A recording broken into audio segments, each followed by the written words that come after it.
പാഠം തഥാഗത. ഡോക്ടറെ പിന്തുടർന്ന് ചെല്ലുമ്പോൾ ഞങ്ങളെ അനുഗമിക്കുന്ന മൗനവും ഉദാസീനമെന്ന് ഞാൻ കണ്ടു. പതിവ് പോലെ വാതിൽക്കൽ ഡോക്ടർ ഒരു നിമിഷം നിന്നു. കുഴപ്പമൊന്നുമില്ല, ബാക്കിയെല്ലാം നോർമലാണ്. ഞാൻ ഡോക്ടറുടെ മുഖത്ത് നോക്കുന്നില്ല. ഡോക്ടർ അത് പറയുമ്പോൾ പകരം എണ്ണിയാലൊടുങ്ങാത്ത താഴോട്ടിറങ്ങിപ്പോകുന്ന ഗോവണിപ്പടികൾ അവ എണ്ണുകയാണ്. ഡോക്ടർക്ക് മനസ്സിലാവുന്നുണ്ടാവണം.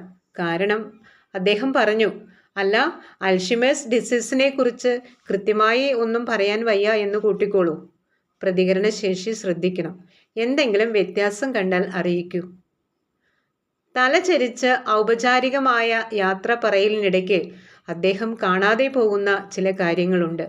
ഒറ്റ നോട്ടത്തിൽ കിട്ടുന്ന കാഴ്ചയെക്കാളും അധികമാണ് ഈ ലോകത്തിൽ നാം കാണാതെ പോകുന്ന കാര്യങ്ങൾ. ഒരു ഉദാഹരണത്തിന്, ഈ ഫ്ലാറ്റിലെ അടഞ്ഞ വാതിലിന് പിറകിൽ എന്നെയും അമ്മയെയും ചൂഴ്ന്നു നിൽക്കുന്ന ഒരു മഹാമൗനം. മരണം എന്ന് വെച്ചാൽ ഇങ്ങനെ തന്നെ എന്ന് സംവദിച്ചു കൊണ്ടിരിക്കുന്ന ആ മൗനം. ഈശ്വരൻ എന്ന് വെച്ചാലും ഇങ്ങനെ തന്നെയോ എന്ന് സന്ദേഹിച്ചു കൊണ്ടിരിക്കുന്ന ഒരു മൗനം. അകത്തെ മുറിയിൽ അമ്മ കിടക്കുകയാണ്, ഒരു നേർരേഖ പോലെ നിശ്ചലയായി. ഞാൻ അമ്മയുടെ അടുത്തേക്ക് നടന്നു. എൻ്റെ ഓരോ കാൽവയ്പിലും അമ്മ ഇപ്പോൾ തല ചെരിച്ചു നോക്കുമെന്ന ആശ ഞെരിഞ്ഞമർന്നുകൊണ്ടിരുന്നു. ഓരോ കാൽവയ്പും അമ്മയുടെ അടച്ചിട്ട ഓർമ്മയുടെ വാതിൽക്കൽ മുട്ടി നൊമ്പരമെന്നോണം മടങ്ങി വരുന്നത് പോലെ. എൻ്റെ ഓർമ്മയാവട്ടെ ഒരു വലിയ എട്ടുകെട്ട് പോലെയും. 10-12 കുട്ടികളോടൊപ്പം സ്കൂൾ വിട്ട് ഇടവഴിയിലൂടെ ഓടി വരുമ്പോൾ അവർക്കിടയിലും എൻ്റെ കാൽപ്പെരുമാറ്റം തിരിച്ചറിഞ്ഞ് വാതിൽക്കൽ പ്രത്യക്ഷപ്പെട്ടിരുന്ന അമ്മ, ഈ അമ്മ. അമ്മ ചുവരിൽ കണ്ണും നട്ട് കിടക്കുകയാണ്. ചുവരിൽ 10 വർഷം മുമ്പ് അകാലത്തിൽ മരിച്ചുപോയ എൻ്റെ ഏട്ടത്തിയുടെ ഫോട്ടോ. അമ്മ എന്താവാം ഓർക്കുന്നത്? ഞാൻ കട്ടിലിൽ ചെന്ന് ചേർന്നിരുന്ന് വിളിച്ചു, അമ്മേ. തിരിച്ചറിവിൻ്റെ യാതൊരു സൂചനയും തരാത്തൊരു നോട്ടം അമ്മ എനിക്ക് നീട്ടുന്നു. അമ്മേ എന്ന സംബോധന എത്ര നീട്ടിയാലും എത്താൻ കഴിയാത്ത ഏതകലത്തിലാണ് അമ്മ വസിക്കുന്നത്. ഹൃദയം നുറുങ്ങിപ്പോകുന്നത് അറിഞ്ഞില്ലെന്ന് നടിച്ച് ഞാൻ അമ്മയോട് ചോദിക്കുകയാണ്, അമ്മേ, അമ്മ എന്താ ആലോചിക്കുന്നത്?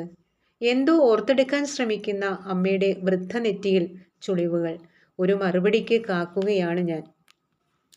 നിമിഷങ്ങൾ ഇഴഞ്ഞു നീങ്ങവേ ഞാൻ എന്നോട് തന്നെ ചോദിക്കുന്നു, അമ്മ എന്താവാം ആലോചിക്കുന്നത്? എനിക്ക് അറിഞ്ഞുകൂടാ. എൻ്റെ ഹൃദയം മനസ്സിനോട് പറയുന്നു, അമ്മയ്ക്ക് നമ്മളെ അറിയുന്നതിൻ്റെ കോടിയിൽ ഒരംശം പോലും നമുക്ക് അമ്മയെക്കുറിച്ച് അറിഞ്ഞുകൂടല്ലോ. നോക്കിയിരിക്കെ ആ നെറ്റിയിലെ ചുളിവുകൾ മായുന്നതും ആ മുഖം ശാന്തമായ ഒരു പ്രസന്നത കൈവരിക്കുന്നതും ഞാൻ കണ്ടു. വാതിലടച്ച് പുറത്താക്കപ്പെട്ട ഒരു കുട്ടിയെപ്പോലെ. അമ്മയുടെ ഓർമ്മകളുടെ ചുളിവുകളിലോ നിവരലിലോ ഇപ്പോൾ ഞാനില്ല. ഒരുപാട് കാലം ആ ചുളിവുകളും നിവരലും എന്നെക്കുറിച്ചായിരുന്നുവല്ലോ. വേരറ്റു പോകുന്നത് പോലെ. അമ്മയുടെ ഓർമ്മകളിൽ നമ്മൾ ഇല്ലാതാകുമ്പോഴാണ് നാം മരിക്കുന്നത്. മുറിയിലെ ഫോൺ നിർത്താതെ ശബ്ദിക്കുന്നു. എടുക്കുന്നത് വരെ ശാഠ്യം പിടിക്കുന്ന കുട്ടി കണക്കെ. അങ്ങേയറ്റത്ത് ഭർത്താവും കുട്ടികളും മാറി മാറി സംസാരിക്കുന്നു. എന്നു മടങ്ങും? അമ്മയെ നോക്കാൻ നഴ്സിനെ ഏർപ്പാടാക്കാത്തത് എന്താണ്? അമ്മ എന്നു വരും? ദീപുമോന് പനിയാണ്.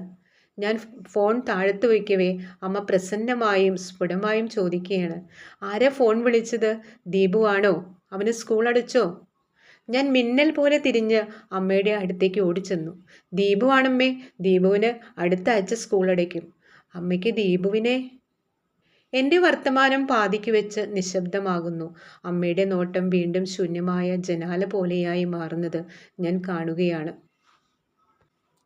വിചാരിക്കാത്തപ്പോൾ കയറി വന്ന് അങ്ങനെയങ്ങ് ഇറങ്ങിപ്പോകുന്ന തഥാഗതയായി എൻ്റെ അമ്മ എന്നെ നോക്കുന്നു. എത്ര നിർമ്മമമായ നോട്ടം. ക്ലോക്കിൽ മണി 12 അടിച്ചു.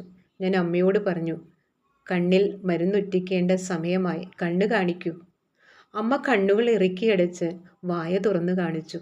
ചിരിയും സങ്കടവും ഒരുമിച്ച് വന്നു എനിക്ക്.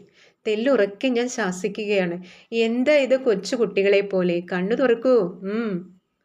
കണ്ണിൻ്റെ അടിത്തട്ടിൽ കിടന്ന് മിന്നിയിരുന്ന അമ്മയുടെ ചിരി മരുന്നിൽ കലങ്ങി മറിഞ്ഞു. മുഖം തുടച്ചുകൊടുത്ത് താങ്ങിയെടുത്ത് ഞാൻ വീൽചെയറിലേക്ക് അമ്മയിരുത്തി സാവധാനം ഉന്തി നടന്നു. ഇപ്പോൾ ഞങ്ങൾ ജനാലയ്ക്കരികിലാണ്. താഴെ മൈതാനത്ത് കുട്ടികൾ പന്ത് കളിക്കുന്നു. പൊടിയും ആർപ്പുവിളികളും ഉയരുന്നു. പന്ത് ഉയരത്തിൽ പൊന്തി ഞങ്ങളുടെ ജനാലയോളം വന്ന് താഴേക്ക് പതിക്കുന്നു. എല്ലാ ശബ്ദങ്ങളും ജീവിതം തന്നെയും. ഞങ്ങളുടെ ജനാലയോളം എത്തി മടങ്ങിപ്പോകുന്നു എന്ന് എനിക്ക് തോന്നി. ജീവിതത്തിൻ്റെ എല്ലാ ശബ്ദങ്ങളിൽ നിന്നും പുറത്താക്കപ്പെട്ട അമ്മ. അമ്മയുടെ മനസ്സിൽ നിന്നും എങ്ങനെയോ പുറന്തള്ളപ്പെട്ടു പോയ ഞാൻ. അമ്മ അനുസരണയോടെ പന്തുകളി ഇരുന്ന് കാണുകയാണ്. എൻ്റെ ഓർമ്മയിൽ ഇപ്പോൾ 4 മാസം മുൻപുള്ള ഒരു സായാഹ്നം. അന്നാണ് അമ്മയെ അവസാനമായി നടക്കാൻ കൊണ്ടുപോയത് ഞാൻ. പെട്ടെന്നൊരു നിമിഷം കൈപിടിവെച്ച് നിലത്ത് മുറിച്ചു കിടന്ന് എതിർവശത്തെ ഫുട്പാത്തിലെ തിരക്കിൽ അമ്മ അപ്രത്യക്ഷയായി. നഗരത്തിലെ തിരക്കിൽ ചെവി അടപ്പിക്കും വിധം പെരുമ്പറ കൊട്ടുന്ന ഹൃദയമിടിപ്പോടെ ഞാൻ കണ്ടെത്തുമ്പോൾ ഒരു തുണിക്കടയുടെ മുമ്പിൽ പകച്ചു നിൽക്കുകയായിരുന്നു അമ്മ. ഞാൻ അമ്മയെ വീണ്ടും കിടക്കയിലേക്ക് കൊണ്ടുവന്ന് ചാരിയിരുത്തി. എല്ലിൻ കൂട് പോലുള്ള ആ നെഞ്ചിൻ്റെ മിടിപ്പ് എനിക്ക് കേൾക്കാം. അമ്മയെ കഞ്ഞി തരട്ടെ, ഞാൻ ചോദിക്കുന്നു. അമ്മയുടെ കണ്ണുകൾ ഏടത്തിയുടെ ഫോട്ടോയിൽ വീണ്ടും ചെന്ന് തങ്ങിയിരിക്കുന്നു. നെറ്റിയിൽ ചുളിവ് വീണിരിക്കുന്നു. ഒരു സ്പൂൺ കഞ്ഞി കോരി കൊടുത്തുകൊണ്ട് ഞാൻ ചോദിക്കുന്നു, അത് ആരുടെയാ ഫോട്ടോ, അറിയുമോ? എന്തെങ്കിലും പ്രതികരണത്തിനായി ഞാൻ കിണഞ്ഞു ശ്രമിക്കുകയാണ്. ഒരു തുള്ളി കണ്ണീർ, ഒരു നെടുവീർപ്പ്, എന്തെങ്കിലും. അമ്മയുടെ നെറ്റിയിൽ ചുളിവുകളുടെ എണ്ണം കൂടുന്നു. ഉത്സാഹത്തോടെ ആകാംക്ഷയോടെ ഞാൻ ആ മുഖം ഒരു വിരൽ കൊണ്ട് എൻ്റെ നേർക്ക് തിരിച്ചു ചോദിക്കുകയാണ്, അമ്മയ്ക്ക് എന്നെ മനസ്സിലായോ, അമ്മയുടെ അമ്മിണിക്കുട്ടിയെ? അമ്മ പ്രാവിൻ്റേതുപോൽ വിശുദ്ധമായ കണ്ണുകൾ കൊണ്ട് എന്നെ ഉറ്റുനോക്കിക്കൊണ്ട് കഞ്ഞി തുപ്പിക്കളഞ്ഞു. മതിയായി എന്നർത്ഥം. മുഖം തുടച്ചുകൊണ്ടിരിക്കുമ്പോഴും ആ നോട്ടം എൻ്റെ മുഖത്ത് തന്നെ. മെല്ലെ കിടത്തി ചിരിച്ചുകൊണ്ട് ഞാൻ ചോദിക്കുകയാണ്, എവിടെ അമ്മേ, അമ്മയുടെ അമ്മിണിക്കുട്ടി? അമ്മിണിക്കുട്ടി മരിച്ചുപോയി. എൻ്റെ മുഖത്ത് നിന്ന് നോട്ടം മാറ്റാതെ ഓർമ്മകളിൽ എവിടെയോ നടന്നു മറയവേ അമ്മ പറഞ്ഞു.